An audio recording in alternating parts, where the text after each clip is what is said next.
আমরা ভোট কেন্দ্রে যাব। একটি অবাধ, সুষ্ঠু ও বিশ্বাসযোগ্য গণভোটের মাধ্যমে আমরা প্রমাণ করব বাংলাদেশের জনগণ নিজেদের ভবিষ্যৎ নিজেরাই নির্ধারণ করতে জানে। আপনার ভোটেই রচিত হবে গৌরবময় আগামী বাংলাদেশের ইতিহাস। প্রিয় দেশবাসী, নির্বাচন হয়ে গেলে নির্বাচিত সরকার দ্রুত দায়িত্ব গ্রহণ করবে। তার সঙ্গে শেষ হবে অন্তর্বর্তী সরকারের দায়িত্ব। আমরা অত্যন্ত আনন্দের সঙ্গে এবং গৌরবের সঙ্গে নবনির্বাচিত সরকারের কাছে দায়িত্ব অর্পণ করে তাদের সর্বাঙ্গীন সাফল্য কামনা করে বিদায় নিয়ে নিজ নিজ কাজে ফিরে যাব। আমরা এই শুভ মুহূর্তের জন্য অধীর আগ্রহে অপেক্ষা করছি। প্রিয় দেশবাসী, আপনারা দলে দলে সপরিবারে উৎসবমুখর পরিবেশে ভোট কেন্দ্রে উপস্থিত হয়ে দ্বিধাহীন চিত্তে আপনার ভোটাধিকার প্রয়োগ করুন। আপনার মূল্যবান ভোট দিয়ে নতুন বাংলাদেশ গড়ার দরজা খুলে দিন।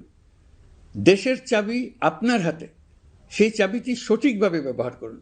আল্লাহ আমাদের সঠিক পথে পরিচালিত করুন। এবারের ভোটের দিন হোক নতুন বাংলাদেশের জন্মদিন। আল্লাহ আমাদের তৌফিক দেন। প্রিয় দেশবাসী, আসুন উৎসবমুখর নির্বাচন বাস্তবে রূপায়িত করে এই দিনটিকে ইতিহাসের স্মরণীয় দিন হিসেবে প্রতিষ্ঠিত করে রাখি। সবাইকে আন্তরিক ধন্যবাদ। আল্লাহ হাফেজ।